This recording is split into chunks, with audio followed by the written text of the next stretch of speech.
কেমন আছো সবাই? ক্রিকেট ধুলাই শোতে সবাইকে স্বাগতম। আজ আমরা যে ম্যাচটা নিয়ে বসবো সেটা হলো ভাই শ্রীলঙ্কা বনাম বাংলাদেশ। শ্রীলঙ্কা জিতেছে 99 রানে, তাই তো? তো শ্রীলঙ্কা সাবাস ভাই সাবাস। ভাইরে ভাই, এটা কি ক্রিকেট ম্যাচ ছিল নাকি শ্রীলঙ্কার প্র্যাকটিস সিজন? মানে 99 রানে হার মারতে একতরফা খেলা ভাই।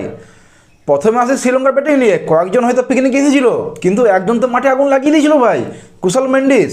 124 রানের দারুণ একটা ইনিংস খেলে, কিন্তু বাকিরা কি শুধু দর্শক ছিল নাকি ভুলে গিয়েছিল যে ব্যাট হাতে নিয়ে কী করতে হয়? বিশেষ করে নিশান মাদুস্কা 1 রান আর কামিন্দো মেন্ডিস 16 রান, এরা বোধহয় শুরু থেকে আউট হওয়ার প্ল্যান করে মাঠে নেমেছিল ভাই। ওয়েল ডান গাইজ, তোমরা কুশলের পথটা ক্লিয়ার করে দিয়েছো। আসলাঙ্কা 18 রান আর হাসরাঙ্গা 18 রান নট আউট, কিছুটা চেষ্টা করেছে, মনে হয় তারা কুশল মেন্ডিসের গলা ফাটা চিৎকার শুনেছিল, কেউ তো ভাই একটু পার্টনারশিপ করো। এবার আসি আমাদের বাংলাদেশের ব্যাটিংয়ে ভাই। টার্গেট ছিল 286, আমরা করলাম 186, মানে 100 রান শট। এটা তো পুরো মানে ডবল ধামাকা, মানে খাবার অর্ডার দিলেন বিরিয়ানি আর এলো ভাই শুধু 1 চামচ ভাত। এটাই তো, এইভাবে কেউ ব্যাটিং করে ভাই? আমাদের টপ স্কোয়ার তহিদ হৃদয় একাই করে 51 রান। যাই হোক, হৃদয় অ্যাটলিস্ট তো মাঠের আমার সাহসটা দেখিয়েছিল ভাই ব্যাটাতে, বাকিরা তো ঘুমিয়ে গিয়েছিল, মানে ব্যাটানতেই ভুলে গিয়েছিল নাকি। তানজিদ হাসান 17, মেহেদি হাসান মিরাজ 28, জাকের আলী 27, মানে এরা ভালো সেট পেয়েছিল, কিন্তু শুরুটা ভালো মানে তো শেষটা ভালো হবে তা কোনো মানে না। এটা তো সেই যেন চিপসের প্যাকেটগুলো দেখলেন, ভেতরে শুধু হাওয়া আর একটা চিপস। পারভেজ হোসেন ইমন 28 রান করতে খেললেন 44 বল, তার স্ট্রাইক রেট 63.64। ভাই এইটা কি ওডিআই না টেস্ট?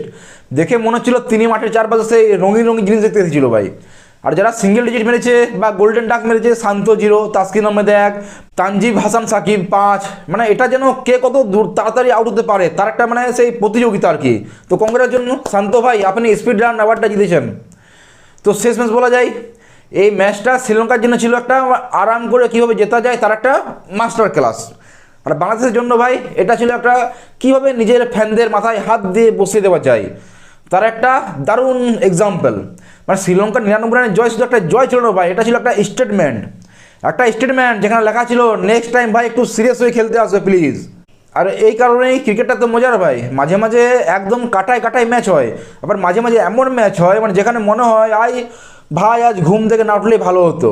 এত জঘন্য পারফরমেন্স বাংলাদেশের ভাই ভাবা যায় না, মানে এইভাবে কেউ খেলে ক্রিকেট?